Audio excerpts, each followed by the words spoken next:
Happy birthday to you. Happy birthday to you. Happy birthday to you. Happy birthday. বাবু, এই বাবু ওঠ, আজ না তোর জন্মদিন। দেখ তোর জন্য কেক এনেছি। মা মা আমার খুব কষ্ট হচ্ছে, আমার কষ্ট হচ্ছে মা। মা মা তোর খুব কষ্ট হচ্ছে না রে বাবু? খুব কষ্ট? গতকাল কিচ্ছু খাসনি? একটু পরোটা ভেজে দেব, গরম গরম ঘিয়ে সাঁতলানো পরোটা। আমি পারছি না মা, আমি পারছি না। আমার খুব কষ্ট হচ্ছে মা। সব কষ্ট পুষিয়ে নেওয়ার সময় আসতে আর বেশি দেরি নেই বাবু, আর বেশি দেরি নেই।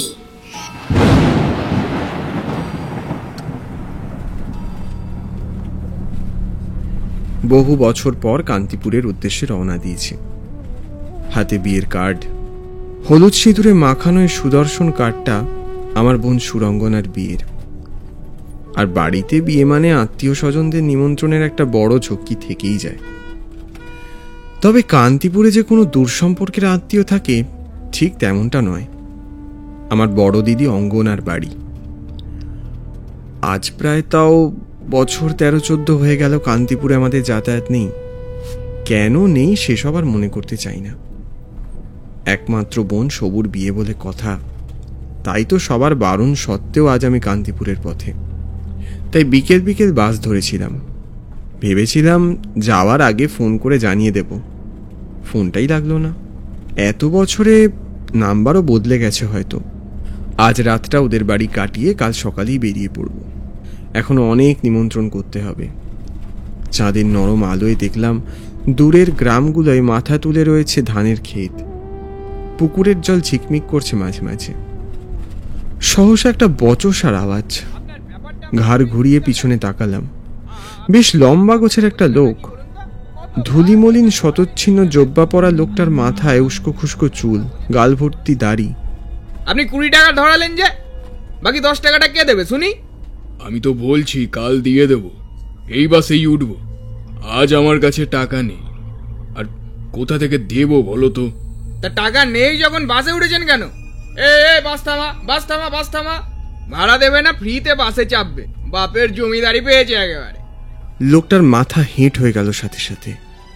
এত অপমান লোকটা যেন সহ্য করতে পারল না। বাস থমকে দাঁড়ালো। কন্ডাক্টর রীতিমতো লোকটার ঘাড় ধরে ওকে ঠেলে বাস থেকে নামিয়ে দিল। এত খারাপ লাগলো দেখে, কিন্তু আমার কিছু করার ছিল না। কিরে, বাসটা স্টার্ট দিবি না এখানেই দাঁড়িয়ে থাকবি? অদ্ভুত ব্যাপার। এরপর বহুবার বাসটাকে স্টার্ট করতে চাইলেও বাসের চাকা আর গড়ালো না। এই করে আরও মিনিট 15-20 কেটে গেল। বাসের বেশিরভাগ লোকই ঘুমিয়ে পড়েছে দেখলাম। পাশের লোকটাকে জিজ্ঞেস করলাম, দাদা শুনছেন? বলছি এখান থেকে কান্তিপুর কত দূর? কান্তিপুর এই তো এই পাশেই। বলে কি? তাহলে এতক্ষণ অযথা বসে আছি কেন? হুড়মুড় করে বাস থেকে নেমে পড়লাম। এই রাত্রে কোনো বাহন না পাই, বাকি পথটা হেঁটেই যাব। কয়েক পা এগিয়েছি, দেখলাম বাসটা রীতিমতো গর্জন করতে করতে বেরিয়ে গেল। এবার একটু আফসোস হলো বটে। এত রাতে বাসটা ছেড়ে দিয়ে কি ঠিক কাজ করলাম? কয়েকটা নিষ্প্রভ ল্যাম্পপোস্ট, অন্ধকার রাস্তা, খালবিল মাঠঘাট ছাড়া তো কিছুই চোখে পড়ল না। জ্যোৎস্নার আলোয় খানিক দূরে মনে হলো মাঠের ধার বরাবর খুঁড়িয়ে খুঁড়িয়ে হেঁটে চলেছে বাসের সেই লোকটা। কি সব যেন বিড়বিড় করে চলেছে। কেউ খেতে দিল না, কেউ থাকতে দিল না, কেউ বাঁচবে না, কেউ বাঁচবে না, সবাই মরবে, মরবে, মরবে সবাই, সবাই। তারপর দেখলাম একটা ইলেকট্রিক পোলের সামনে গিয়ে লোকটা দাঁড়ালো। ওটার গায়ে হাত বুলিয়ে বুলিয়ে কি যেন করছিল। আমি দূর থেকে দেখতে পেলাম একটা ছেঁড়া তার লোকটা ঠিক পায়ের সামনেই পড়ে আছে, কিন্তু উনি সেটা দেখতে পাচ্ছেন না। আমি চিৎকার করে বলার চেষ্টা করলাম, এই কি করছেন, দাঁড়ান, ওতে হাত দেবেন না। ঠিক সেই সময় বুক কাঁপানো একটা বিস্ফোরণের শব্দে আমার কানটা ঝালাফালা হয়ে গেল। মনে হলো সামনে বড় রাস্তাতে কোনো দুর্ঘটনা ঘটেছে। আর ফের এদিকে ফিরে তাকাতে আমার হৃদস্পন্দন স্তব্ধ হয়ে গেল। আমার চোখের সামনে দেখলাম লোকটার শরীর এলিয়ে পড়েছে ওই ছেঁড়া তারের ওপর। ভয়ঙ্করভাবে বিদ্যুৎপৃষ্ট হয়ে মৃত্যুর কোলে ঢলে পড়ছে লোকটা। এ কি সর্বনাশ করছে, এ কি!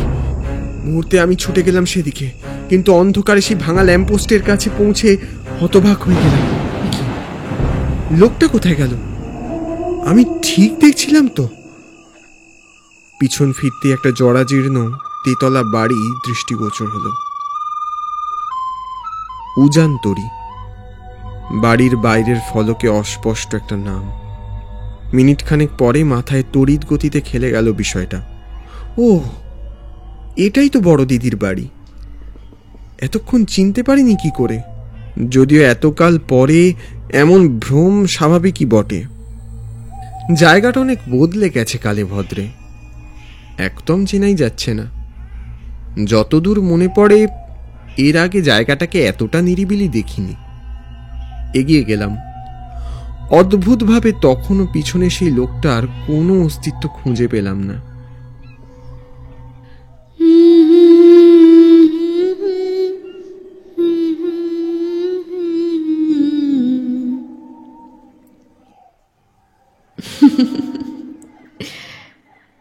বাবু, তোর মামা এসেছে, আর ঘুমোস না, উঠে বস।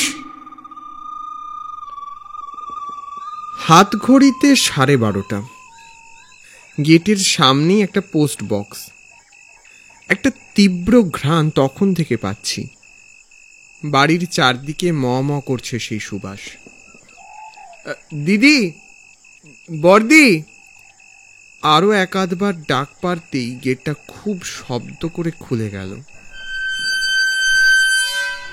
আয়, দরজা খোলা আছে। কত বছর পর যে বর্দির গলার স্বরটা শুনতে পেলাম তার হিসেব নেই। রক্তের টান হয়তো একেই বলে। বর্দি, কোথায় তুই? আমি এখানে, তুই ঢোক। এখানে খুব অন্ধকার, সিঁড়ির ধারের আলোটা একটু জ্বালা না। দিদি, এই বর্দি, শুনতে পাচ্ছিস? আলোটা একটু জ্বালা। যাব বাবা, কোথায় গেল? সদর দিয়ে ঢুকে এলাম। একতলার পশ্চিম কোণে রান্নাঘর। সেখান থেকেই খুন্তির ঠুংঠাং শব্দ কানে আসছিল। দিদি সম্ভবত ওখানেই আছে। এগিয়ে গেলাম। হাতে ধরা সবুর বিয়ের কার্ডটাকে আরেকটু চেপে ধরলাম। বর্দি, জামাইবাবু কোথায় রে? উনি কি ঘুমোচ্ছেন? তুই আর তোর জামাইবাবুর কথা বলিস না। দেখ কোথায় পড়ে আছে, খ্যাপা মানুষ। সে কি রে, এত রাত হয়ে গেল এখনো বাড়ি ফেরেনি মানে? তার কি আর বাড়ি ফেরার কোনো হুঁশ আছে রে? দেখ কোথায় গিয়ে আঁকতে বসেছে। তুই দোতলার ঘরে গিয়ে বস, আমি আসছি।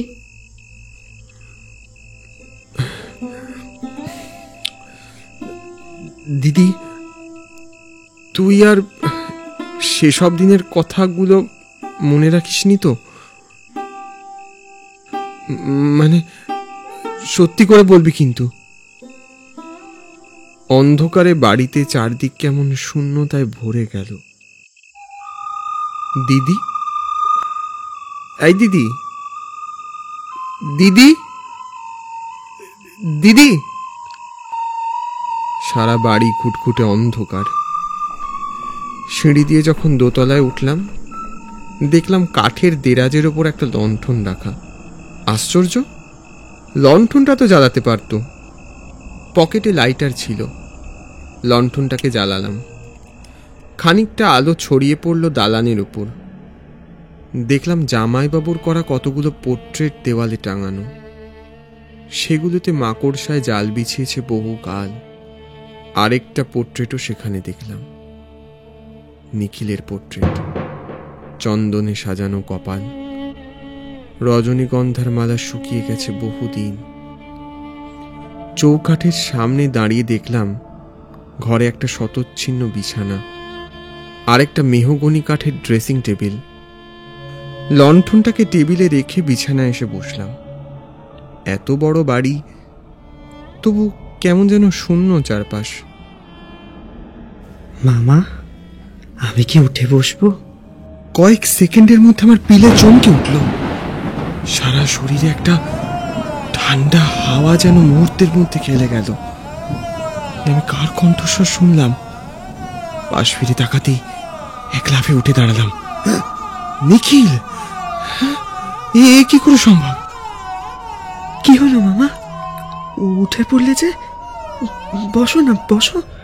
আজ থেকে 14 বছর আগে যে মারা গেছে, সে আমার চোখের সামনে সেই অবিকল এক ভঙ্গিতে কথা বলছে। হাত থেকে নেমন্তন্নের কার্ডটা ঝট করে পড়ে গেল মাটিতে। মামা, আজ তুমি খুব ভালো দিনে এসেছো। আজ আমার জন্মদিন, 18তম জন্মদিন। আমি চুপিসারে দরজা দিয়ে বেরোতে যাব, দেখলাম দরজা আগলে দাঁড়িয়ে আছে বড়দি, হাতে পরোটার থালা। কিরে ভাই, কোথায় যাচ্ছিস? কিসের জন্য এ বাড়িতে এলি তাই তো বললি না। দিদি, নিখিল এখানে। ও মা, পালাই ষাট। ওর ঘরে ও থাকবে না তো কে থাকবে? নে, তুই বরং পরোটাগুলো খেয়ে নে। কিন্তু দিদি, নিখিল তো মরে। চুপ, একদম চুপ, একটাও বাজে কথা বলবি না। বড়দির চোখে মুখে যেন ভেসে উঠল সেই পুরনো ঘায়ের প্রতিচ্ছবি। দিদি নিখিলকে দত্তক নিয়েছিল, তাই আমাদের বাড়ির লোকেরা নিখিলকে কোনো দিন মেনে নিতে পারিনি। আর অদ্ভুতভাবে নিখিল অ্যাক্সিডেন্ট হয়ে মারাও যায় আমাদের বাড়িতে, সেই 14 বছর আগে। যেদিন থেকে আমি ওকে দত্তক নিয়েছি, সেদিন থেকে আমাকে তোরা আর কেউ সহ্য করতে পারিস না। কারণ ও পঙ্গু ছিল। আমি ভুলে গেছি ভেবেছিস? বর্দি, ওসব দিনের কথা ভুলে গিয়ে আবার সম্পর্কটা ঠিক করা যায় না? সম্পর্ক?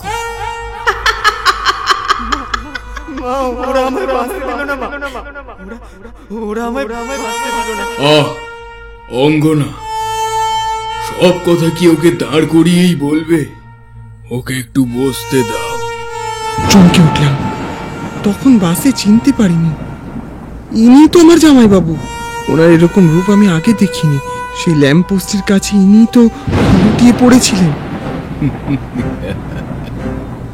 মরবার আগে পকেটে এক কানা করিও ছিল না। আমার সমস্ত জমানো টাকা প্রতারণা করে আত্মসাৎ করলো তোমাদের বাড়ির ছেলেরা। তারপর তোমরা তো আমাদের সাথে কত কাল আর সম্পর্ক রাখলে না। একদিন বাড়ির কাছে একটা ল্যাম্পপোস্টের তারে বিদ্যুৎ পৃষ্ঠ হয়ে মারা গেলাম। তার 2 বছর পর আমাদের শোকে অঙ্গনাও বাঁচল না। আমার পঙ্গু ছেলেটাকে যেভাবে ঠেলে ফেলে দিয়ে ওকে তোমরা মারলে, সেদিনের কথা আমি কিভাবে ভুলি বলো? ছেলেটা সারা শরীর নীল হয়ে যখন হসপিটালে গিয়ে পৌঁছালাম, ও আমাদের ছেড়ে চলে গেছে। আমার চেতনা বুদ্ধি সব অসাড় হয়ে গেল নিমেষে। বর্দি আমার দিকে ধীরে ধীরে এগিয়ে এলো। দেখ, আবার তুই এলি নিখিলের জন্মদিনের দিনই এলি। কি সৌভাগ্য আমাদের। আমায় ক্ষমা করে দিন। সেদিনের ঘটনার জন্য আমি ভীষণভাবে অনুতপ্ত। ওদের হাসি থামলো না। মুহূর্তে লণ্ঠনটা নিভে গেল। আমার নাকের কাছে একটা পরোটার টুকরো ভেসে এলো। সে ঠান্ডা পচা পরোটা থেকে একটা বিভৎস গন্ধ আমার নাকে ধাক্কা দিল। খা ভাই খা, আমি আজ তোকে না খাইয়ে তো ছাড়বো না। হাতে লাইটার ধরা ছিল, খেয়াল ছিল না। আগুন জ্বালিয়ে পরোটার সামনে ধরলাম, দেখলাম পরোটার এক কোণ জ্বলে উঠলো দাও দাও করে। কি করছিস ভাই? আমার কষ্ট হচ্ছে ভাই। পরোটাটা ভাসতে ভাসতে একটা ভাঙাচোরা জানলার দিকে এগিয়ে গেল। আমি ওটার পিছু পিছু গেলাম, তারপর নিজের সব শক্তি সঞ্চয় করে ঝাঁপ দিলাম জানলাতে। প্রাণ বাঁচাতে কোনো মতে উঠে আর কোনো দিকে না তাকিয়ে ছুটতে শুরু করলাম। তখন ওদের আর্তনাদ পিছন থেকে ভেসে আসছে। রাস্তা দিয়ে ছুটতে ছুটতে অদূরে দেখলাম সেই বাসটা এখনো দাঁড়িয়ে আছে একটা গাছের তলায়। কি ব্যাপার কি? দৌড়ে বাসে উঠলাম। হ্যাঁ, এই আপনি করতে গেলেন? এই তো এখানেই আশপাশে ছিলাম, বাস এখনো যায়নি। আর বলবেন না দাদা, আপনি তো নেমে গেলেন, একটু এগিয়েই বাসের চাকা গেল পাঞ্চার হয়ে। এই বাস সারাতে সারাতে এত সময় লেগে গেল, না হলে তো এতক্ষণে বাস গ্যারেজ হয়ে যেত। যা বুঝলাম সবই ভাগ্যের পরিহাস, না হলে এতদিন পর এখানে আসলামই বা কেন? আমার সাথে ঘটে যাওয়া ঘটনার সাক্ষী হয়েও কাউকে যেমন কিছু বলতে পারবো না, ঠিক তেমনি বাকি জীবনে বড় দিদির শোকও হয়তো কখনো কাটিয়ে ওঠা আমার পক্ষে সম্ভব হবে না। বাসের জানলা দিয়ে দূর থেকে ল্যাম্পপোস্টের নিচে একটা ছায়া দেখলাম। সময়ের সাথে সাথে ধীরে ধীরে মিশে গেল সেই ছায়া।